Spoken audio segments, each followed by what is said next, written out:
Hello everyone, John Luke here and Caleb Gossett with Subida. We are about to teach you how to make cold brew.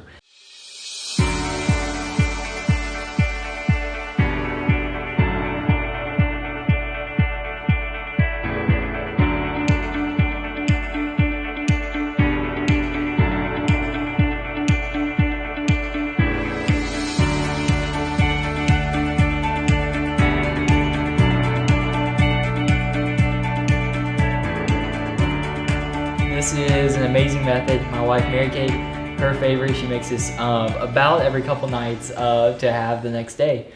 Super simple method, and I'll let Caleb take it away. Yeah, so cold brew is wildly popular for a reason.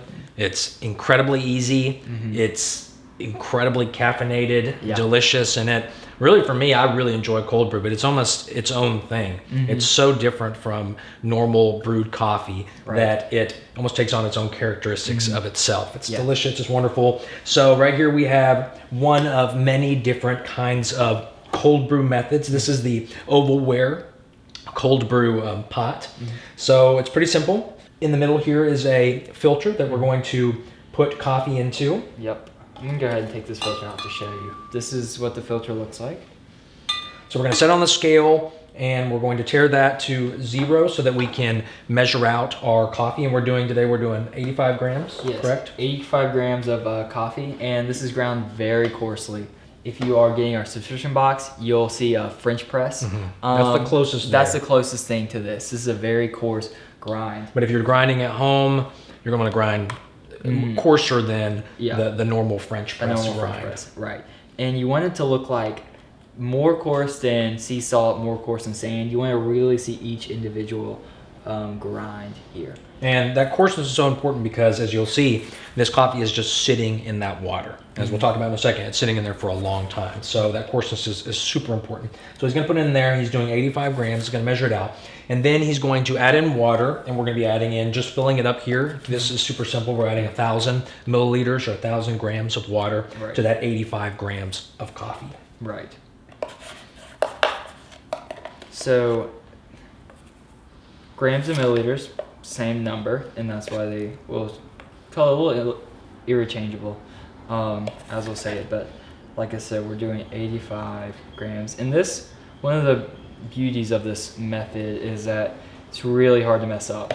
If you got a little less, a little more, it's kind of just preference too. Yeah, that's a method that's so easy to just get it ready, forget about it, and then you have wonderful cold coffee ready. Right. So I'm going to enjoy. I'm going to shake it a little bit to kind of get it all even in there. That's something I do for every method. I'm going to go ahead and tare this again and pour water. So I'm pouring this out of a kettle here, but this is just lukewarm water. You can just, however, if you use filter water or whatever, you can just pour it in there. I think one thing that about coffee a lot of people forget is that a cup of coffee is 2 ingredients, coffee and water. So especially important for this, that if you don't drink your sink water, don't use sink water for this. Use good filtered water. You're already, if you're using Subida, you're using really high quality coffee anyways, so it's going to be really good. Yeah, and talking about that with water, even if your water is safe, but it's very minerally or it has a very distinct taste, keep that in mind that when you're brewing your coffee, that's going to change it. Sometimes for the better, actually. So that's why when you're getting coffee ready in one state with their water, you're going to go to another state, it's going to taste different, or even another town, because the mineral composition of that water is different. It's going to impact the taste, sometimes in a terrible way. So you want to be conscious of that, and if it's making the coffee taste funky, just get some filtered water. Exactly. So I'm pouring this out, and it takes a second. Subida Coffee is one of the highest quality coffees in the world. It's specialty coffee, which means it's in the top 7% of all coffees. Super high rating. Just amazing. And so when you're getting Subida coffee, and especially when you're getting the subscription box, you're getting that delivered to your door, and you can be really confident that in the freshness of that bag of coffee. And we mentioned this before in some of our other videos, but that's what you want when you're using it for certain methods like this. Well, you should want high quality coffee in general, just because it tastes better. And oftentimes it's produced in a more conscientious way like Subida Coffee is. But it's just going to make your coffee taste so much better when it's high quality, and especially sometimes when it's single origin coffee like Subida. Right. So he's filled it up with coffee. He's filled it up with water now. Yes. And that's almost it. Yes. Now you can put it in the fridge and wait overnight. Yes. So I'll put this in the fridge. And here we are. All right. It's been a whole night. Night. How long exactly are we shooting for in terms of hours, in case someone gets it ready in the morning, doesn't want to do it overnight? How long should we shoot for? The key time, and this is kind of your preference, but about 8 to 12 hours. So 8-hour method, like if you do it in the morning and you come back exactly 8 hours later, it's going to be a little weaker, and you may like that depending on what you're doing. If you want it stronger, you can go 12 or even 16 hours.